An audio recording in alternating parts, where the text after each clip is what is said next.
Assalomu alaykum. Anglayotganinglar Şinjan Xalq Nashriyati 2000 1 ayda nashr qilgan roman Ili Dolqunlari. Avtori Abdurahmon Qahar. 1-qism. 19-bob. 3. Kecha. Oltin kirpiklarini chimaldatib, osmon gumbeziga zinnat berib turgan son-sanoqsiz yulduzlar g'uva nur chachidi. So'g'uq qattiq, zahardek achchiq shamol yuzlarini chiqib, g'uyuldab o'tib turdi. Bütün atrof oppoq qor bilan ko'milib ketgachga, qorong'ulik ancha bilinmaydi. Oq quloqcha, oq juva, oq piyma kiygan jangchilar qorga ko'milib olg'a siljimoqda. Agar jangchilar bir o'rinda teptinch holda yetib olsa, sirtdan qaragan kishi uning odam yoki qor ekanligini ajratolmaydi. Langshang butxonasini ilish uchun boshlangan jang butun saf bo'ylab qattiq davom qilmoqda. Her ikki tarafdan to'xtovsiz etilayotgan o'qlar kishining quloq mengisini yeb ketadi. O'qlar vijildab o'tib, top o'qlari tushib, qor to'pa to'zonlarini osmonga uchratdi. Osmonda ko'kuch qaramtul is bulutlari laylaydi. Etishlar goh pastlab, goh avjilib ketadi. Gomindang potaylari monaman deb oshkora ko'rinib tursimu, lekin uni elish qiyin edi. Chunki ashu potay okuplardan chiqayotgan o'qlar jangchilarning beshini ko'tarishga yo'l qo'ymaydi. Yelidan yiliga o'q tegib yiqilgan jangchilarning g'azablik ovozi, kuchsiz ing'irashlari anglanadi. Umuman qismlarimizga osonlik yo'q edi. Mundaq chog'larda bir qadam olg'a siljish, bir cho'loq tomni ishg'ol qilish cho'ng g'alaba hisoblanadi. Jangchilar vayron qilingan uylarning tomlarini dalda qilishib, ba'zilari kichikkina do'nglarning kayniga o'tib, dushman istehkomlariga o't etishadi. Jang qattiq bo'layotdi, lekin 4 soatdan beri olg'a siljish bo'lmadi. Bu hol hammaning ichini tit-tit qiladi. Jang maydonining oldingi sepiga o'rinlashgan Anvarning qismi sap bo'yicha qattiq urushmoqda edi. Missimdek seriq soqol burutlarga bir necha kundan beri ustira tegmay, yuzlari surlik tus olgan Gayit ko'k ko'zlaridan o't chachiritib, o'z qismiga buyruq berib turadi. Birinchi guruhga oldimizga cho'ng potayga yon tarafdan ilgirlash kerak. Ikkinchi guruhga o'q bilan ilgirlanglar. Qani kiber, pilmotoni sayrat. Kun chiqish tarafdagi okuplardan o'milab chiqayotganlarni ko'rgansan, qo'l bombalar tayyorlansin. Jangchilar yili hujum holatiga o'tsa, yili mudofaa holatiga o'tib qoladi.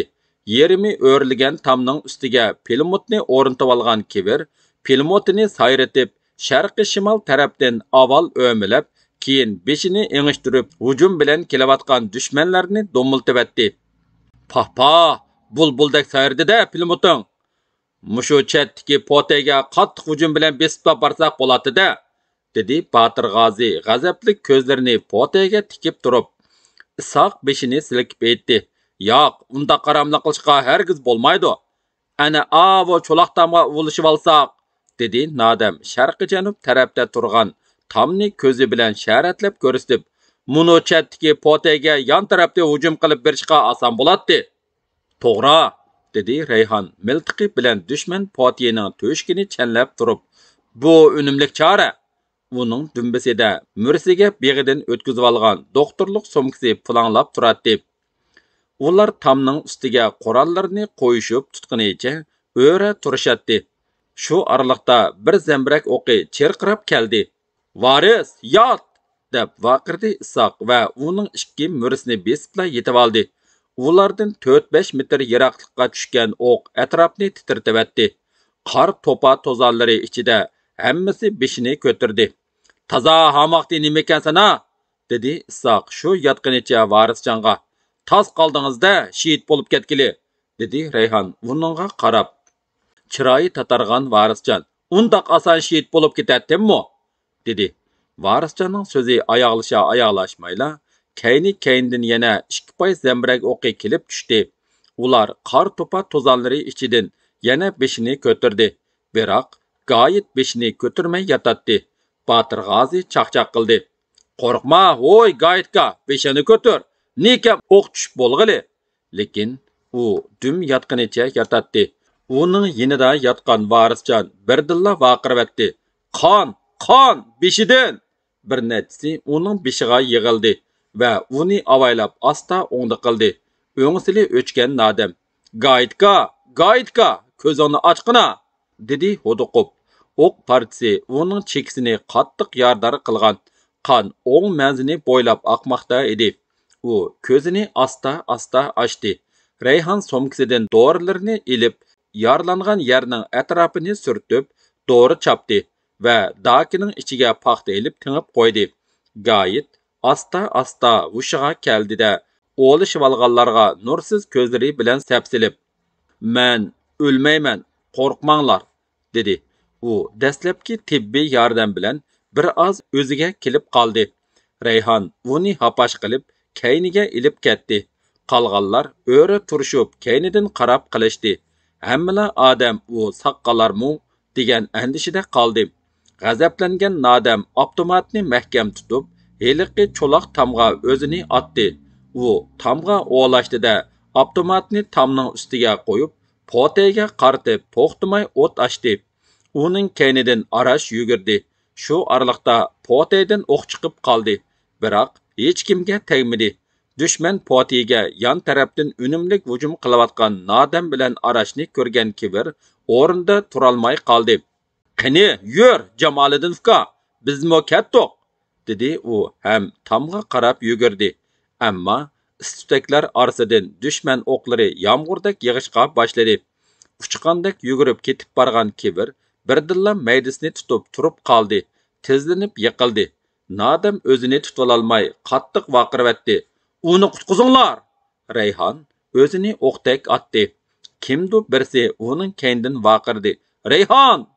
Düşman potining atrofiga tushayotgan qo'l bombalari shiddat bilan portlayotdi. Somkasini pulanglatib yugurgan Rayhonning quloqiga sabdoshlarining vaqirgan ovozi kirmaydi. U quloq cho'rlaridan vingildab o'tib borgan o'qlarga qaramadi. Uning butun as-hushini Kivir pilimotchini qutqizish kerak degan birla o'y o'rib olgan edi.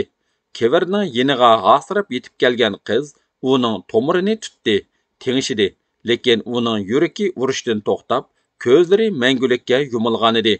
Rayhon uni yer beg'irlab so'rab ilib keldi. Kivir surlik qiyofat bilan tishlarini kirishtirib, qapqini turgan holda o'ngda yotadi. "Kivirka, Kivirka!" Urush maydoni yurakdan etilib chiqqan kuchlik, ammo qayg'uliq ovoz bilan jarangladi. Birdamning ichida bu xabar sapdan sapga tarqalib, echinishlik ig'ir tuyg'u qo'zg'adi. Jangchilarning ko'zlarida ochiq yosh tomchilari parqirdi. Tikandek yolg'izlikda umrining yarmini o'tkazgan, amdilikda xalqning orzu-armonlarini miltiqqa bog'lagan ham uni mahkam tutib, ko'mirdek qorong'u tunning bag'riga otgan sabdishining seningdan mangu ayrilganligini ko'rish qanchalik ig'ir. Jangchilar 1-2 minut etishishdan to'xtab sukutda turishdi. Anvar beshini ko'tardi. Uning yuzi surlik tus olgan edi. U jiddiy qilib: "Ma'nisiz yashashdan ma'nilik yashashga o'tgan, ulug' kurashga o'zini atgan, xalqning bo'yniga tushgan sirtmoqni uzish uchun qo'lga qurol elib, hozirgacha yaxshi janglarni qilgan, bugun mardlarcha qurbon bo'lgan sabdishimiz Kevirning qahramonligi bizning ozodlik urush tariximizga yoziladi", dedi Anvar tapanchasini qo'lga elib. "Biz mushu hujumimizni yo'ldosh Kevirning nomi bilan boshlaylik." Yer jahonni zilzilaga keltiradigan portlashlar, quloqni pang qiladigan o'q va g'urra ovozlari g'ulja osmonidagi bulutlarni titratib, yiroq-yiroqlarga aks sada paydo qildi. Hammaning kallasida Kivir uchun degan sada jaranglaydi. 4. Shaharda etilayotgan o'q ovozi Gulpamxonni allaqachon uyqusidan uyg'otayotgan edi. Urush boshlangandan beri u mundaq dahshatlik etishish ovozlarini anglamagan edi. Bu yiza shaharga xili yiroq bo'lsa-mu, lekin jimjit kechida o'q ovozlari oshkora anglanib turadi. Ana dastlab xili vaqtlargacha o'q ovozlarini anglab yotdi. Keyin o'rnidan turib o'ltirdi. Uning ko'z oldiga Nadam keldi. O'g'li xiyolidan yashadi. Etishlar barg'ansiri kuchaydi. U uy ichida turolmay qoldi. U o'g'lining omonligini tilab duo qildi. Ondan hovliga chiqdi. Bog'larmu, dalalarmu, dal daraxtlarmu oppoq qor bo'lib, to'zg'andek yana pushoq qor yig'vatadi. O'q ovozlari texmu qattiqroq anglashga boshladi. Ana ba'zida shahar tarafga ansizlanib qaraydi. Ba'zida cheksiz osmonga nimanidir izlagandek telmuratdi. Kuchlik portlash ovozidan uningga yer titrab ketgandek bilindi. "Ya Alloh Xudoyim, arslanlarimizga kuch g'ayratni yor qilg'aysan, ko'pchilikni amon qilg'aysan, ko'pchilik qatorida bir tal o'g'limni amon qilg'aysan." Bir chaqda so'z qiqas cho'qan anglangandek bo'ldi. Aniga boshqalarga jon kirdi. "Zavalliq topdi zolimlar, bizga nima kunlarni silishmiding? Har etishqanda bir jajoni yeysan, shunda qilib oxir tugaysan. Qo'mishmo po'piklarini o'ynatib, ming g'adaygan bilan oxir birib bo'ri bo'ladi." U birdilla g'ayratlandi. Garchi vurra ovozlari pastlab qolgan bo'lsa-mu, lekin uningda paydo bo'lgan g'ayrat yo'qolmagan edi. "Yo'q", dedi ana ishonch bilan. "O'g'lim ko'pchilikning ozodligi, baxti uchun kurash qilyotidi. Uningga o'q tegmaydi. Zolimlarni yo'qot, o'g'lim." Ana hayajon bilan pichirlaydi. Shu chaqda to'xtovsiz etilayotgan o'q ovozlari O'rinsaxonnimi uyqusidan uyg'otayotgan edi. U o'ndirib o'yliga chiqdi. O'q ovozlari texmi qattiqroq anglashga boshladi. "Ya Alloh Xudoyim", deb olqinini maydisiga qo'ydi u. "O'zingga omonat, o't ichida paxtini saqlagan qudratingdan aylanay. Aziz o'g'limni amon qil, Xudoyim." O'rinsaxonning yuragi og'ziga tiqilgandek bo'ldi. Oq siriq yuzi parishon holga tushgan, inchga qishi pat-pat yemirilib ko'tarilib turadi. Yapaloq manglayi helidan heliga turlatdi. Uning ko'z oldiga o'g'li Varisjondan boshqa hech narsa kelmaydi. "Jinim balam, jiningni qo'lingga ilib yuriyotsan-ku. Esit, esit, nimishqimi rozi bo'ldim-a? Qarab turib balo qazoga tutib berdik. O'zimizda o't qishtirib berdik-ku seni." O'rinsaxon nima qilarni bilmay, o'ylar ichida u yoqdan bu yoqqa mengib, shundoq deb ko'tildaydi. Bir chog'larda gumbirlagan to'p ovozlari, qiqas cho'qanlar anglandi. U aloqazotlikka tushib titrashga boshladi. "Ya Alloh, birər yerim pay o'q tegib ketsa, qandoqmi qilarman? Aram ketmamdu balam. El yemiganni yegizib, kiyimganni kiygizib, arzulab baqqan emasmidim. Nadin chiqdi bu inqilob degan balo qazo?" Shu holda u paypetek bo'lib, erini qarg'ab uy tarafga mandi. "Meni kaltpam deydi texi. To'plangning ichida yurgini yaxshi, omad kelib qoladi. Deginingga to'y amdi qaqvash." Bu chaqda yeza uylarining hammasida chiroq yongan, odamlar uyg'onib ketishgan edi. Ba'zilari hovlilariga chiqishib, shahar tarafga qarab turishadi va bir nimalarni pichirlaydi. Nurg'un odamlar ko'chaga chiqishgan edi.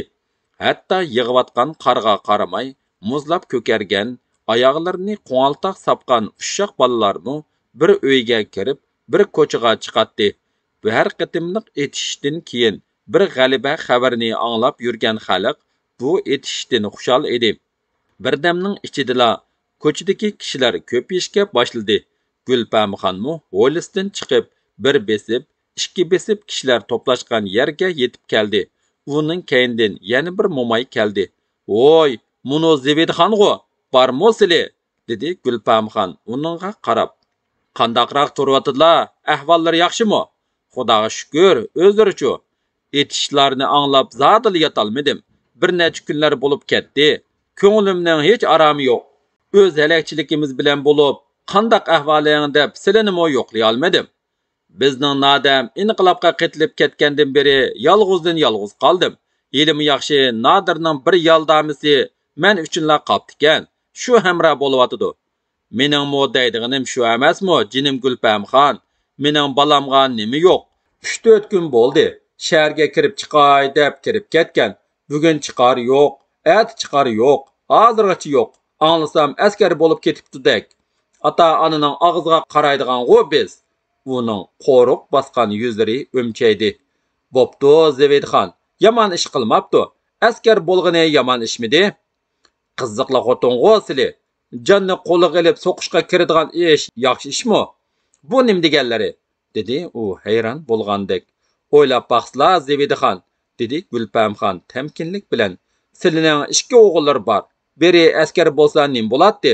Mening yalğız oğlum turib razı boldum-go.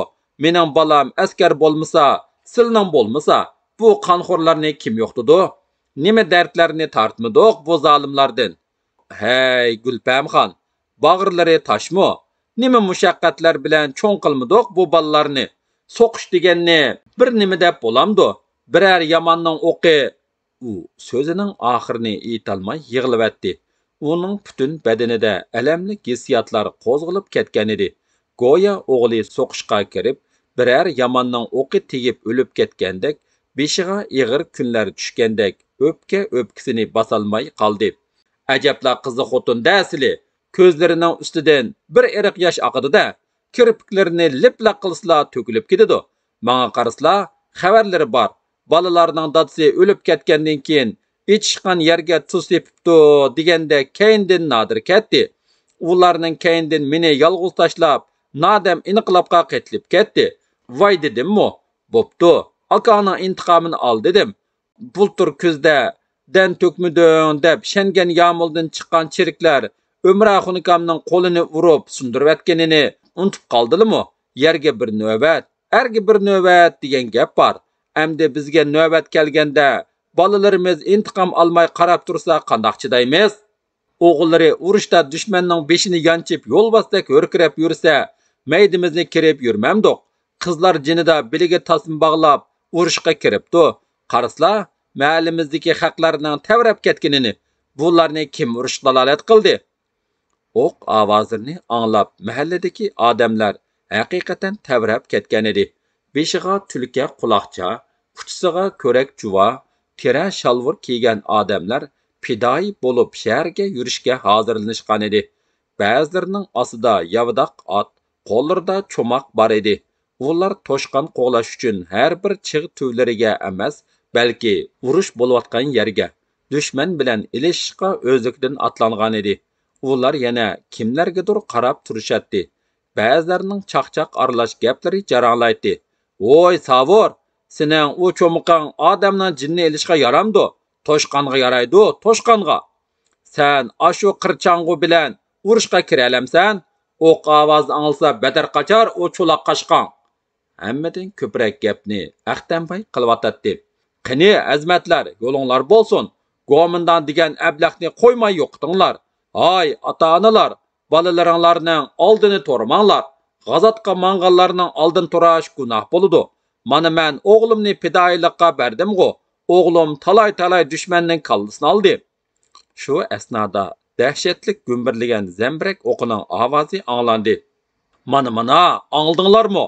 Dedi Aqtamboy. Nima degan kuch ketilgan-a? Tayinliq varisjon otdi buni. Bizning varisjon hozir qoldi. Buni nodam atgan bo'lishi mumkin, dedi bir dehqon. Ovozi qaraganda bizning nodam atganda qiladi. Yo'q, buning ovozining kuchligiga qaraganda, dedi yana bir dehqon. Gayet atdimikin? Yili taraslab itligini kivirningmikin? Bizning kivirni usta pilotchi deydi. Tayinliq kivir atdi. Kivirning pilotida qancha yuz dushman o'libdi-dak. Pilotning o'qigan nim to'shuydi. Dushman degining soyning teshida ketib ketibdi-dak. Hammadan ching chiqqani Anvar apandi bo'ldi. Gayet kivirlarni keyindan silib, shuncha ishlarni tavratdi u. O'qigan odam boshqada. Uning boshlig'imi apandimish. Mayli qaysi bo'lsa-mo, dedi Aqtamboy. Hammasi yurt bolalari, mening bolalarim. Gayet nodamlar uzun yil mening tuzimni yegan.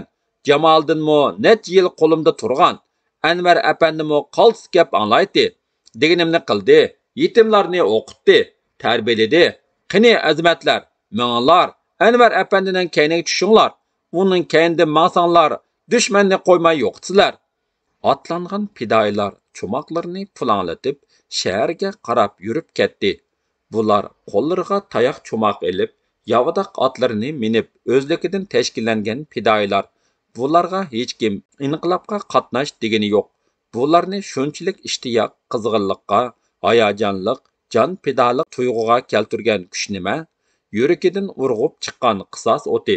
Bular o'zlarining Go'mindan hokimiyati tarafidan odam qatorida ko'rilmaganligi, bo'zak bo'lganligi va xorlanganligining antini olmoqchi. Zulmetlik alemning bag'riga cho'moq urib, yo'ruqliq topmoqchi, qisos qo'shinlarining qanotsiz emasligini ko'rsatib qo'ymoqchi. Etishish ovozlari asta-asta pasayishga boshladi. Kechicha yoqqan qarmu pasladi. Subhi ko'tarilib, tong suzilishga boshladi. Sovuq shamol sus ushqaytatdi. Gulpamxon g'ayratli qadamlarini oldirmay besib, uyga kirib ketdi. Davomi bor.